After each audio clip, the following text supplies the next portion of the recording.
Good morning. This is StayTunedSandusky.com. I'm Matt Westerhold, publisher and editor of StayTunedSandusky.com. Working on some stuff this morning. It's January 20th, 2026. And at 10:30 this morning, Judge Beverly McGookie will be at a hearing for Ashley Ford, in which the judge is going to decide whether Ashley Ford's argument that Kevin Baxter should be removed from the prosecution, she'll make a decision about that and set a trial date for Ashley on the forgery and mortgage fraud charges. Ashley's toned down at least a little bit her verbose commentary at social media. Prosecutors have in past court cases alleged that Ashley exploits crime victims and she makes allegations against police in an effort to draw attention to herself and monetize her social media activity. She considers herself, she's a podcaster, but she also considers herself an investigator, a journalist, and a advocate. She's the only advocate I've ever known that would post photos of a child rape victim, and she's never explained why she would post that at her social media pages. And the only thing I can think of is she posts those things like that, just as prosecutors allege. They allege she fires up her social media pages and she monetizes it. But she is facing trial later this year. I'm not sure when, because the court docket is a little unclear. The hearing is 10:30 this morning. Today is Tuesday, January 20th. And the hearing is this morning. But the only thing that's going to be decided, as best I can figure, is the motion by defense attorney Peter Patakis to remove Kevin Baxter from the case. For Patakis contends that Mr. Baxter is a witness in the case. He wants to call him as a witness case. It's an old ploy from Elizabeth Baumgartner, the disbarred attorney who's a big supporter of Ashley Ford's. And I should mention that Joe Baumgartner, Elizabeth's husband, is a big fan, or he's a fan. He tunes in to these broadcasts. So hi, Joe, if you're out there. I hope you're doing well. Elizabeth has accused everybody of something. She's like Ashley Ford's mentor, or the example Ashley follows, I guess. Elizabeth was convicted 20 years ago on charges similar to what Ashley was convicted of. But while Ashley got probation last year, Elizabeth was sent to prison for 5 or 6 years. So this is all interesting. The Ashley Ford hearing at 10:30 this morning. Also at 10 o'clock this morning, Cleveland Missing.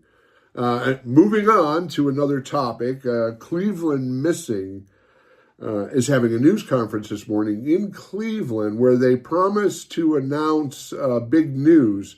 Cleveland Missing has advocated on behalf of the family of Amanda Dean for about 3 years.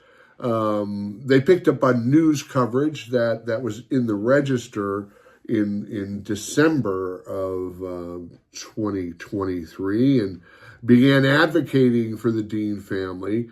But since then, they've become sort of a shill for police. They're hiding. The big question as far as the Amanda Dean case now is, why did it take 6 years to start a murder investigation? Amanda Dean was missing for 6 years, and it took the family fighting and asking for a proof of life from the sheriff, a demand and public pressure that brought BCI in to investigate.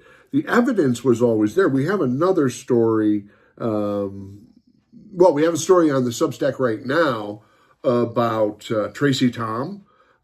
She's an advocate who built the case, built the evidence that was used to convict Fred Rear Jr. of killing Amanda Dean. Excuse me.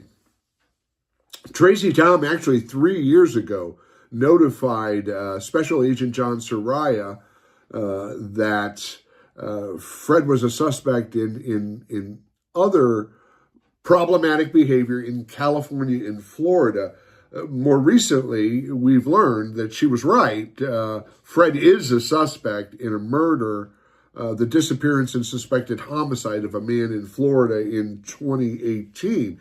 After he killed Amanda Dean, we're also getting information from California now confirming what Tracy Tom told BCI agents 3 years ago. So there's so many questions. Like, why is Cleveland missing?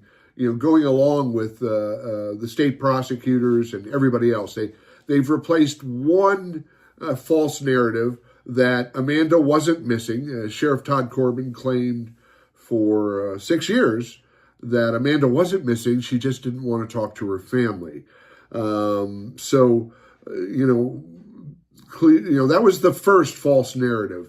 Now, BCI investigators are done with their investigation. Fred is in prison, and BCI is now saying they're not addressing that question. So they're replacing one false narrative with a second false narrative.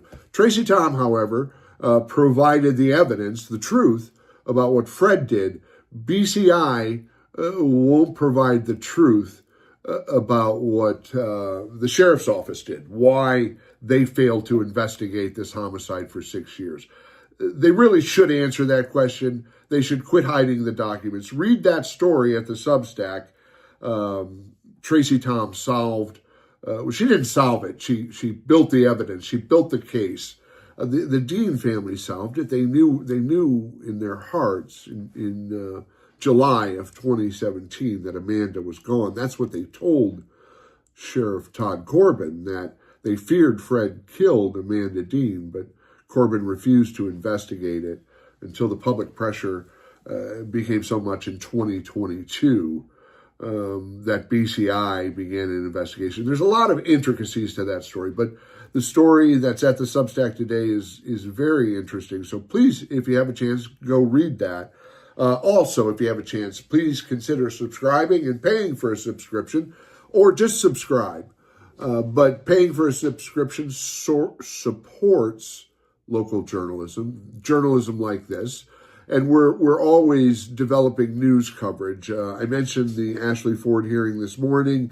There's another developing news item is the push to include a kitchen in the design plan for the new Sandusky City Recreation Community Center, the community center.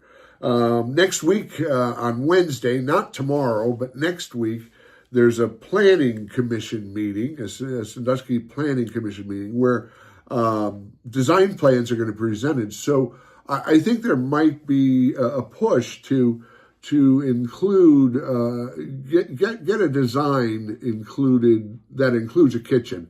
The pushback on that was it's too expensive, but we haven't seen a cost estimate. I've asked around, and I know others have asked around, and the price of a commercial kitchen that would serve the similar ways that the cafeteria, the kitchen at Mill School serves the rec center that's there now, would cost about $100,000. So we're going to find out more and see if commission will consider adding a kitchen to that location.